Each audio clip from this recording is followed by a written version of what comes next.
রচনার কাছে ফেরা নিয়ে অকপট স্বামী প্রবাল কুমার বসু। শুরু হলো নতুন পথচলা।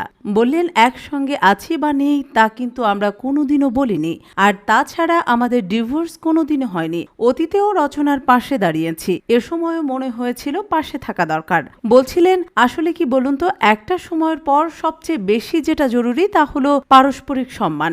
সেটা কোথাও গিয়ে আমাদের মধ্যে আছে বলেই হয়তো সব ঠিক আছে আজও।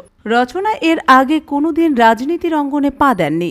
2 মাসের ওই কঠিন জার্নিতে প্রবালই ছিলেন তার ঢাল, অন্ধের লাঠি। খানিক হেসে প্রবাল বললেন, যে কোনো মানুষের মধ্যে যদি জানার ইচ্ছে থাকে তবে সে সবার কাছ থেকেই সাজেশন চাইবে, সেটাই স্বাভাবিক। রচনার ক্ষেত্রেও ব্যতিক্রম ঘটেনি। ছেলে প্রনীলের দায়িত্ব আগেও নিয়েছেন প্রবাল, তাই কো প্যারেন্টিং এর অভ্যেস তাঁর রয়েছে আজও। কিন্তু এক ছাদের নিচে থাকা এবার থেকে কি দেখা যাবে তাইও উত্তর যেন দিয়েও দিলেন না প্রবাল। শুধু বললেন, ওই যে বললাম